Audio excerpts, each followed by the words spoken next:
अभी थोड़े ही दिन हुए थे, 3-4 दिन, मेरठ का मामला सामने आया था।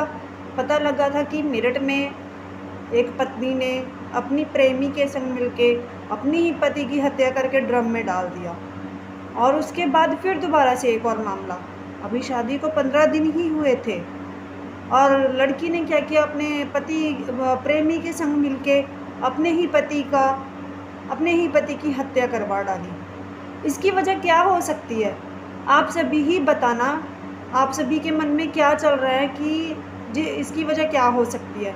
और हम सब लोग जो भी आपको ये घटनाएं सुनाते हैं, तो इसकी वजह सिर्फ ये है कि आप सभी पहले से ही सतर्क रह सके कि अगर आप सभी को ऐसे लगता है कि हमारे आसपास में ऐसा कोई व्यक्ति है जो हमें लग रहा है कि ऐसा काम कर सकता है, उससे पहले ही दूर हो जाएं। तो आप सभी बताना, आप सभी के जो भी विचार होंगे इस घटना के, वो आप लोग ज़रूर बताना। हम अगली वीडियो जो होगी उसमें आप सभी का नाम लेंगे और आप सभी के जो भी विचार होंगे इस घटना के बारे में, उसको उनके नाम ले लेके बताएंगे कि इन्होंने हमें ये बताया।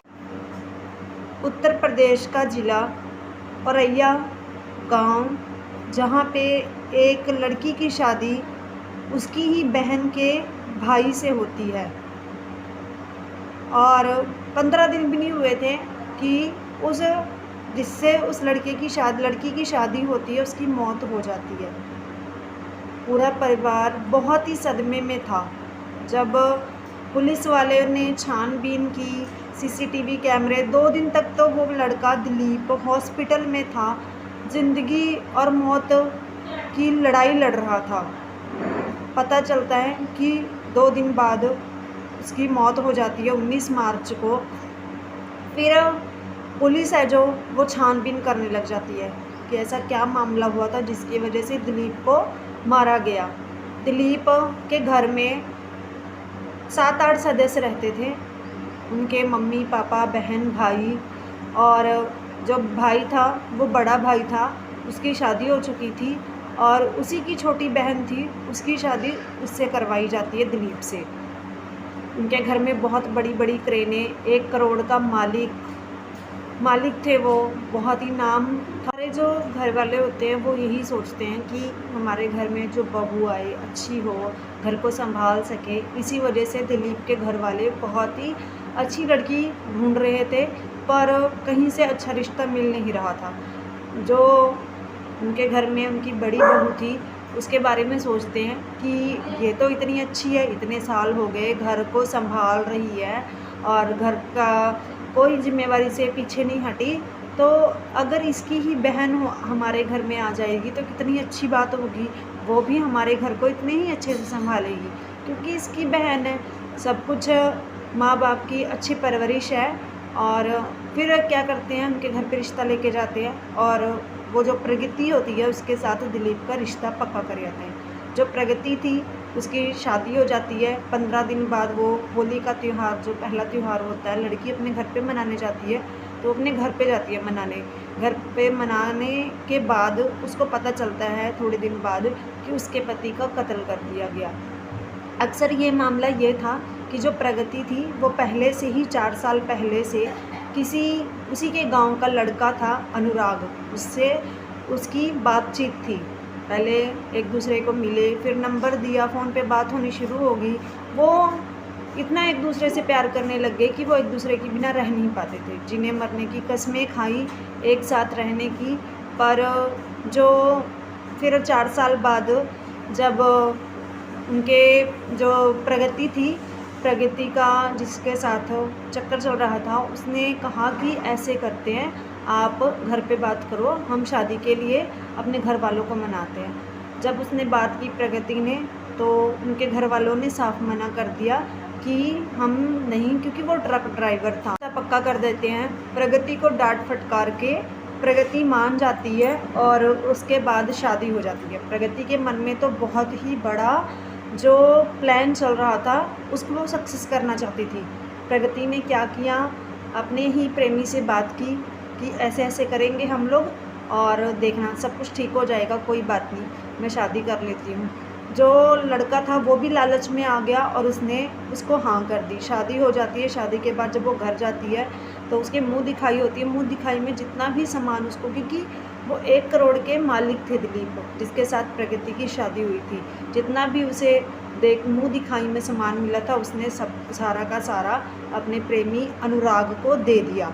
और उसके बाद उन्होंने प्लानिंग की कि होटल में जैसे हम लोग प्लानिंग करते हैं और इनकी जितनी भी प्रॉपर्टी है उस पर ऐश करेंगे। चलो सारी बात हो जाती है। जो अनुराग होता है वो सबसे जो गांव का मशहूर शूटर था उससे बात करता है। उससे बात करके राम जी नाम होता है उसका, और फिर प्लानिंग होती है इनकी। उसके साथ जाके जब वो दिलीप काम पे गया हुआ था तो जो उसकी साथ जिसकी प्रगति की शादी हुई थी, प्रगति फ़ोन करके पूछती है आप कहाँ पे हो। आप मुझे आपकी बहुत याद आ रही थी इसीलिए मैं फ़ोन कर रही थी, आप कब आओगे, कहाँ पे हो। तो वो बता देता कि मैं यहाँ पे हूँ। जब ये सारी डिटेल लेती है उसके बाद प्रगति क्या करती है, जाती है अपने जो उसका बॉयफ्रेंड होता है उससे सारी बात बताती है। और वो जाके उसका प्रेमी और जो शूटर होता है दोनों लोग जाते हैं और कहते हैं अनुराग से दिलीप से, अभी हमारे ना इधरी साइड में कोई कार गिर गई है, उसको क्रेन से निकालना है, आप हमारी मदद कर दोगे। तो वो जो होता है कहता है कि कोई नहीं मैं चलता हूँ। तो कहते हैं कि नहीं आप ऐसे ही चलो हमारे साथ, भी हम पहले देख लो कितना को टाइम लगेगा, क्या हिसाब किताब है।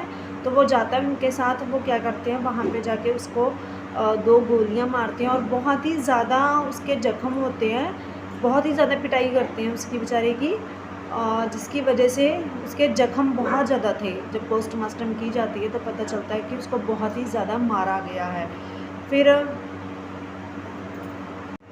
ऐसे करके जब जांच पड़ताल होती है, जब पता लगता है तो पुलिस वाले अनुराग और प्रगति को सबसे पहले तो जो 2 शूटर थे जो सीसीटीवी कैमरे में आए थे उनको पकड़ती हैं। उनको पकड़ने के बाद पता चलता है कि जो अनुराग था उसने हमें 2 लाख रुपए दिए थे, हमने ऐसे ही नहीं मारा था, हमें जो कि उसके मारने के पैसे दिए गए थे। तो पूछते हैं किसने मारने के पैसे दिए थे, तो पता चलता है कि अनुराग ने दिए थे। अनुराग के बाद जब अनुराग को पकड़ा जाता था अनुराग सारी सच्चाई बताता है कि ऐसे ऐसे करके बात थी। तो जो प्रगति थी, प्रगति को भी पकड़ा जाता है और उसके बाद सारी जांच पड़ताल करी जाती है। अगर दोस्तों आप सभी बताना, आप सभी के जो भी विचार होंगे इस घटना के वो आप लोग ज़रूर बताना। हम अगली वीडियो जो होगी उसमें आप सभी का नाम लेंगे और आप सभी के जो जो भी विचार होंगे इस घटना के बारे में उसको उनके नाम ले लेके बताएंगे कि इन्होंने हमें ये बताया है इस बारे में। ठीक है, मिलते हैं आप सभी के साथ और सच्ची घटना के साथ। नमस्ते।